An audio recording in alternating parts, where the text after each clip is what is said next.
Assalamualaikum and what's up guys, hope so you all are in good of your spirits. So today we'll discuss the histology of small intestine. आपको पता है कि digestive track में जितने भी structures होते हैं उनकी वॉल्स में 4 कंसेंट्रिक लेयर्स होती हैं. Number 1 is mucosa, then is submucosa, then is muscularis externa and finally there is serosa or adventitia, right? So अगर हम small intestine को देखें, आपको पता है कि इसके 3 पार्ट्स होते हैं, duodenum, jejunum and ileum. And basically small intestine का फंक्शन क्या है कि ये एब्जॉर्प्शन कराता है. पहले हम देखेंगे इसकी हिस्टोलॉजी यानी इसकी जो वॉल्स हैं उनमें जो 4 लेयर्स हैं उनको डिस्कस करेंगे, उनमें क्या क्या फीचर्स हैं उन सबको देखेंगे. तो स्टार्टिंग विद म्यूकोसा.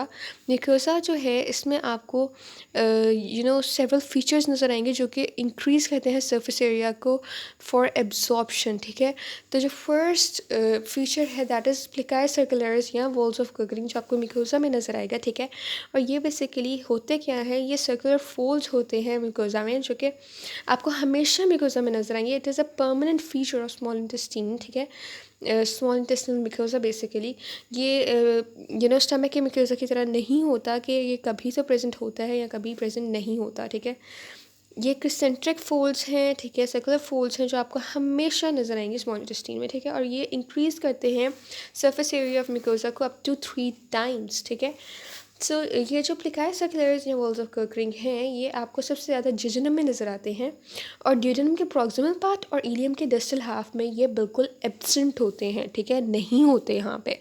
सही. सो आफ्टर प्लिकाई सर्कुलर्स या valves of Kerckring the next structure is villi. ठीक है, विलाई जो है ये इंक्रीज़ करता है surface area for absorption up to 10 folds. ठीक है, तो विलाई के बाद विलाई का मैं आपको बता दूं कि डिफरेंट पार्ट्स हैं स्मॉल इंटेस्टाइन के, उनमें डिफरेंट शेप्स के विलाई होते हैं. लाइक अगर आप जिडनम को देखें तो जिडनम में आपको लीफ शेप विलाई भी नज़र आता है, फिंगर लाइक विलाई भी नज़र आते हैं. ठीक है, लेकिन इलियम में आपको सिर्फ फिंगर शेप विलाई ही नज़र आएंगे. ठीक है, so after villi there is microvilli. ठीक है, माइक्रोविलाई आपको कहाँ नज़र आएंगे, ये आपको नज़र आएंगे एंटीरोसाइट्स की एपिकल सर्फेसिस पे, और ये सर्फेस एरिया को इंक्रीज़ करते हैं बाय अ फैक्टर ऑफ 20. ठीक है, माइक्रोविलाई के बाद जो नेक्स्ट फीचर जो कि इंक्रीज़ करता है surface area for absorption small intestine that is crypts of Libre कहन, या जिसे आप इंटेस्टिन क्रिप्स या इंटेस्टिन ग्लैंड्स भी कहते हैं. ठीक है, तो बेसिकली ये क्रिप्स ऑफ लिबर कहन या इंटेस्टिन ग्लैंड्स या इंटेस्टिनल क्रिप्स जो है ये क्या है, ये बेसिकली आपकी म्यूकोसा में 0.4 mm तक डीप इन्विजिनेशंस होती हैं between the basis of villi. ठीक है, और ये लैमिना प्रोप्रिया ऑफ म्यूकोसा में आपको नज़र आएंगी, और लैमिना प्रोप्रिया से ये एक्सटेंड करती हैं आप टू मस्कुलरिस म्यूकोसा. लेकिन मस्कुलरिस म्यूकोसा में ये जाके पेनिट्रेट नहीं कर जाएंगी, मस्कुलरिस म्यूकोसा में सिर्फ एक्सटेंड करती हैं आप टू मस्कुलरिस म्यूकोसा. ठीक है, तो अभी तक हमने म्यूकोसा में देखा कि 4 ऐसे फीचर्स हैं जो कि इंक्रीज़ करते हैं इंटेस्टिनल सरफेस एरिया का फॉर एब्जॉर्प्शन.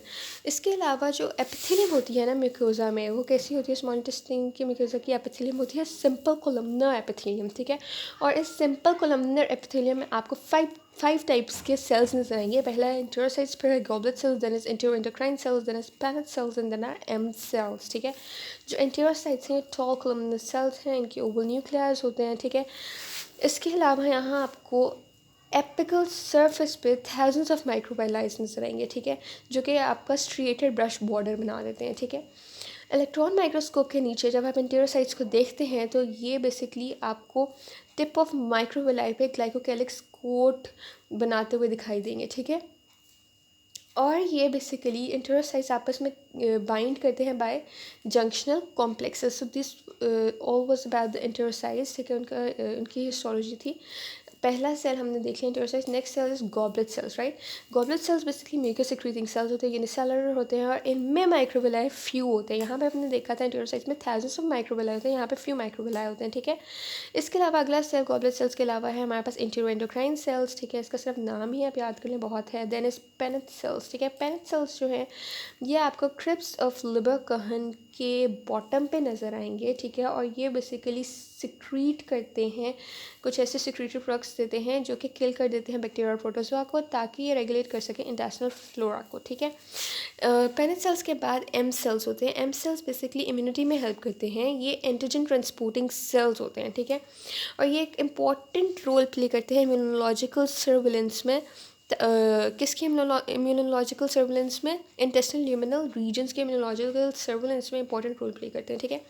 अच्छा, तो अभी तक हमने डिटेल में देख लिया स्मॉल इंटेस्टाइन का मिकोजा, ठीक है, जिसमें हमने 4 ऐसी फीचर्स देखी जो कि इंटेस्टिनल एब्जॉर्प्शन को इंक्रीज़ करती हैं by increasing its surface area.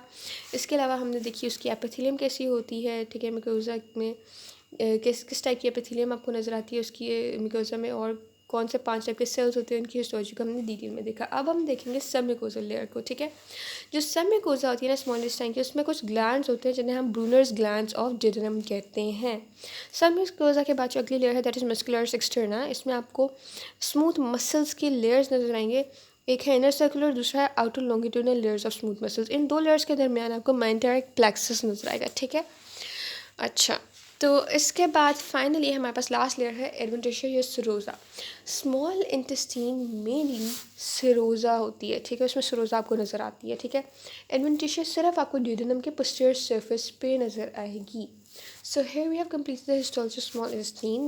Next we'll see the histology of colon, right?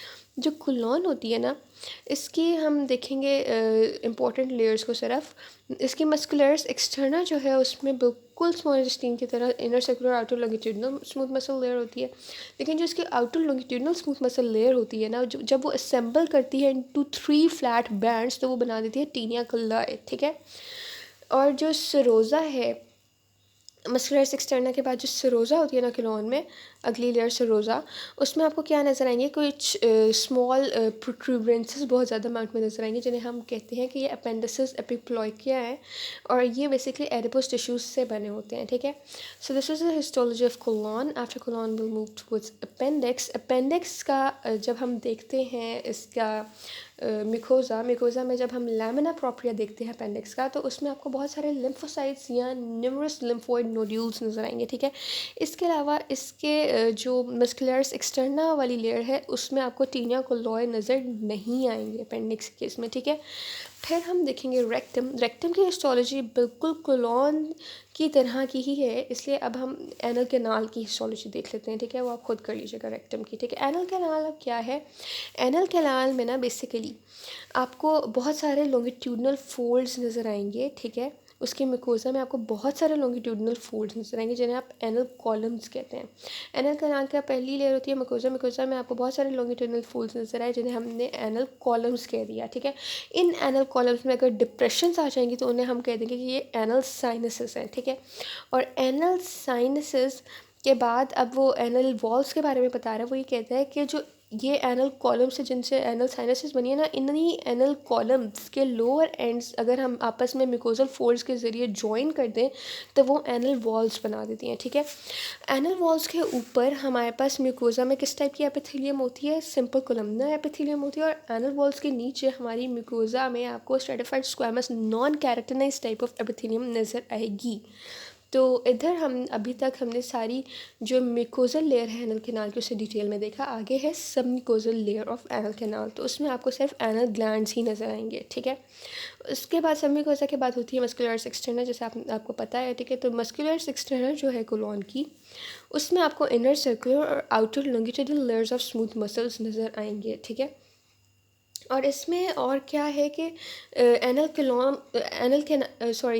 Columns के लेवल पे ना हमारे पास जो इनर सर्कुलर लेयर है ना, इस मस्कुलर एक्सटर्नल की बात कर रही हूँ कि इधर आपको स्मूथ मसल्स की 2 लेयर्स नजर आई ना, इनर सर्कुलर आउटर लॉन्गिट्यूडनल, ठीक है। तो ये इसमें जो इनर सर्कुलर लेयर है ना वो थिकन हो जाती है at the level of these anal columns और वो बना देती है इंटरनल एनल स्फिंक्टर, ठीक है। जो एक्सटर्नल एनल स्फिंक्टर है ना वो वैसे उन्होंने बता दिया कि वो बना होता है स्केलेटल मसल से, उन स्केलेटल मसल से जो कि आपके पेल्विक फ्लोर का मस्कुलेचर बना रही होती है, ठीक है। So here we are done with the histology of small intestine, colon, appendix, rectum and anal canal. Thanks for watching.